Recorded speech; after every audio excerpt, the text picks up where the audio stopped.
Hi, Ted here. Just a short intro. I'm been turning a piece of this butternut. I'm sure it's butternut. So somebody tells me different. I'm sure somebody out there knows more than I know. But I'm pretty sure it's butternut. I got the wind blowing my fine hair around. This one I broke the spigot off of. But I figured out, a little ingenuity, and let's see if we can't figure out a way to save it. So that's what this video is about. I'm not going to show you the turning, but I did use the gouge, but I did use the carbides as well as the hollowed out. I've got 12 pieces of this, really, from that one log that we found outside Sac City. We're going to find some more this winter, and next summer we're going to drive back from Arizona and visit family and maybe get some more of it. I really love it. It's really a different type of wood. I'm going to show you one little piece right here that I'm going to start on. I've got the outside done, but I'm doing a Phil Anderson on it. I'm leaving it El Natural. So let's take a look at that. So this is what I'm talking about. This piece right here, it's got a really different shape to it. As you can see, if you look at it from this angle, kind of looks like a one-eyed, I don't know, pit bull.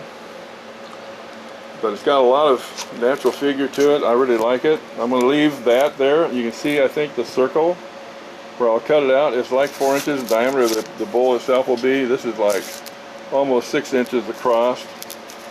Almost 4 inches deep. Got a lot of color to it.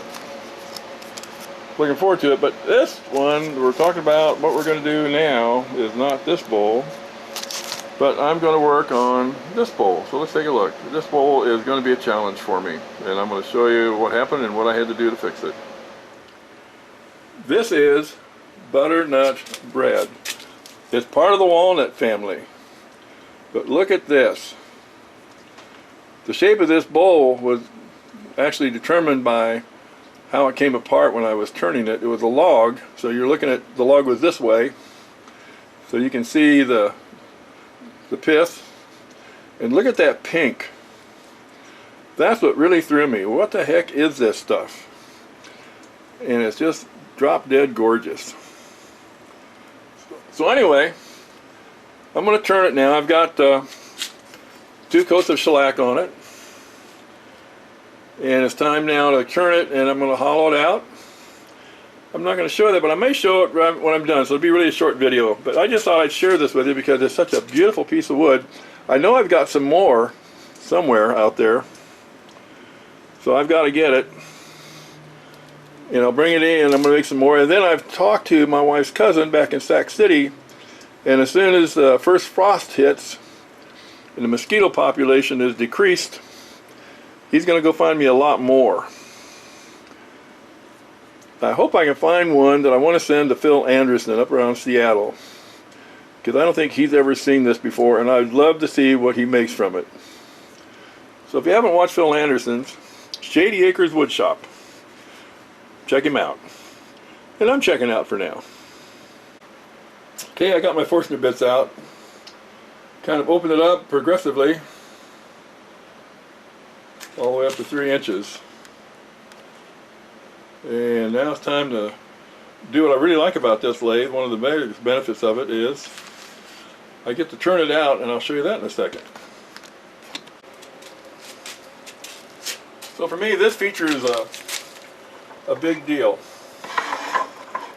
I'll get rid of this in a second.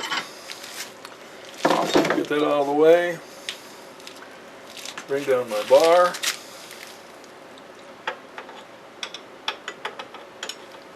Release it. I'm going to move this too,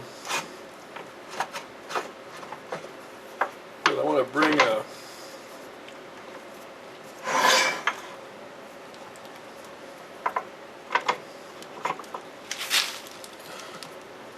holding it back.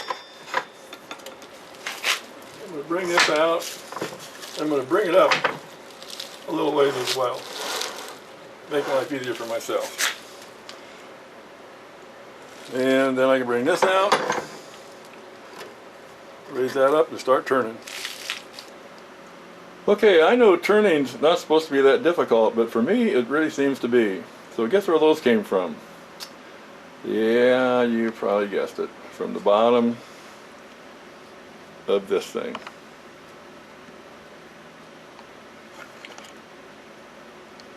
So what I've done is, I got me a 4x4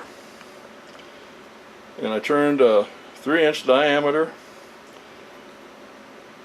whatever you want to call it, inside, because I'd already turned it with, already hollowed out with the 3-inch Forstner.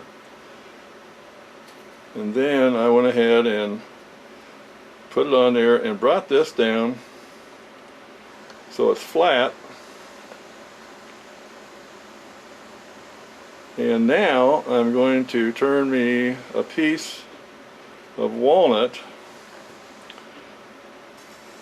and glue it to the bottom of that after I sand that second center out, and then turn it so it'll look like it's on a saucer. Yeah, I know. With my level of experience, that may be a much, but we're going to give it a shot. What the heck? I'm not going to lose this bowl. I don't care what I got to do. I'm not going to lose this beautiful bowl. Stay tuned. Okay, so broke the tenon off the bottom of this, and it didn't leave me with much, so I had to come up with some idea of how to mount it and be able to finish turning the inside.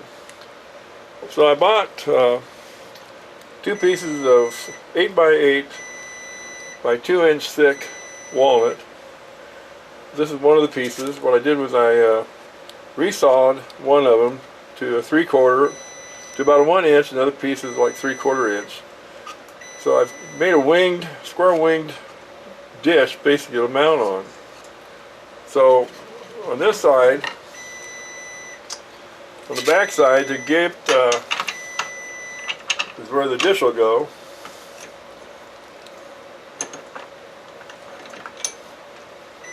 I mounted today another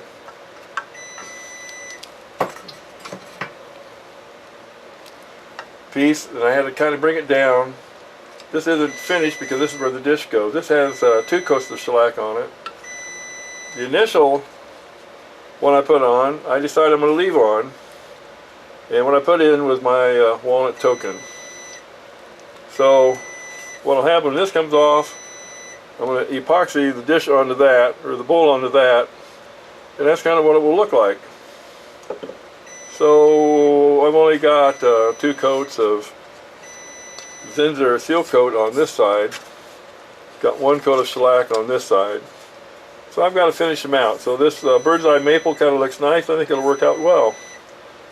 And I left the edges just like they were when they were cut from whoever sent this to me. I got them through Amazon. But it's a nice piece of black walnut. Got some pretty grain to it. And it came out pretty nice. That's my first time doing a winged bowl or a winged dish like this. But I've been watching Phil with Shady Acres and Larry the wood whirler. I don't know if I've ever seen him do a wing bowl, but I've seen him do a lot of stuff. And I'm getting a lot of tips from a lot of different videos, and I'm learning. So I'm appreciating it. I love it. And it's working out good, so more to come. Okay, so it's been a while. This is the Iowa butternut that I turned, but I broke the spigot off that doggone thing. I mean, it just flat popped right off. So I wasn't finished turning it, obviously. So figuring out how to save this thing, because I don't have any room on the bottom, I took this black walnut. It was an 8x8. It was 2 inches thick. I cut it down to a 1 inch and a 3/4 inch piece. I'm going to leave this on. This is bird's eye maple with my walnut token in it. And what I'm going to do, I've got this with just a little bit of a rise to it. This is a little bit concave. So I'm going to mix up some of this DevCon 5-minute epoxy. And then I'll put this 8-pound weight in it to hold it. It basically fits really well. So the thing here, of course, is trying to get equal amounts of this stuff. I don't need a whole lot, I don't think. See what line I go down to here. Because I don't want it to squeeze out on me. Okay, so This one's the same level, so I'm going to squirt it down and hopefully to the same line. We'll see here in a second. It's thicker, so it takes longer to get down and it takes longer to settle. So let's see if we can get it down to that line, wherever it went to.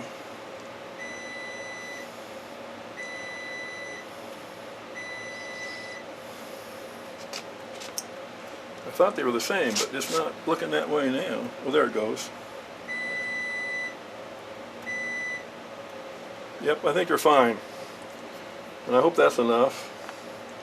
Again, what I don't want to do is end up having a lot of squeeze out. I don't want any squeeze out. Everything's finished. So stir this really well for a few minutes.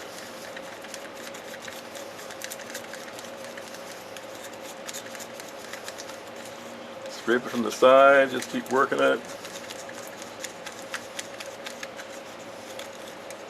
Work it, work it, work it, work it, work it, work it, work it. Get it off the spatula, get it back down in there. Last thing I want to do is have this crap set up because it's 80 some degrees in here right now. And again, I don't know how much I dare put in here. Let's see what this looks like when we brush it around.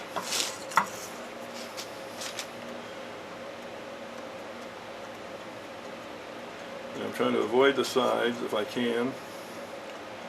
Okay, that's still pretty thin. I think that's going to be okay. I knew that hole would come in handy someday. Maybe just a little bit more in the middle there. And then what I want to do is, this weight can be used for that. What I want to do is brush some on the bottom of this, so I know I have some epoxy on there for sure. Be careful, dumbass, you're going to get it all over your your finish here. Acid brush wants to lose a hair or two. And I don't want the hairs in there.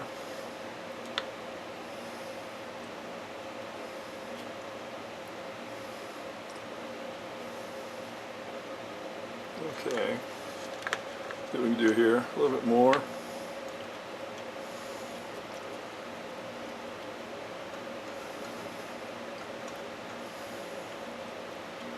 I think I can get away with this. I hope I'm getting away with this.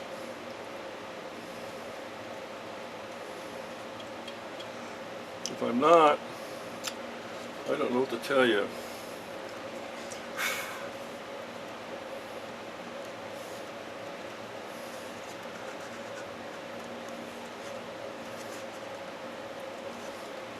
It's down, and this fits in it perfectly. And then we just see what comes of it, I guess. Hopefully that was enough. It looks good all the way around.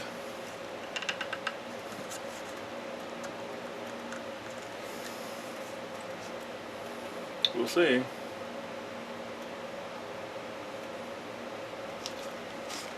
It doesn't take much, I don't think, to make it stick, so we'll see later what happens. Stay tuned. Okay, the bowl on a plate is done. I think it came out pretty nice with the walnut and this butternut. I'm pretty sure it's butternut. The inside as well, so quite a chore. But putting it on a plate really worked out nice. The inside looks good, it's really smooth. And it is headed back to the Riley farm where we got the wood from, with the exception of the walnut. So signed, sealed, and to be delivered. Got a bunch of dust on the bottom of it. Anyway, I'll clean that off, get it packaged up and mailed. Hey, thanks for watching this. I it's kind of a challenge for me, but it's a learning curve, and it's getting a little bit steeper. But again, thanks for watching. Subscribe if you'd like, and I appreciate it. Have a good day.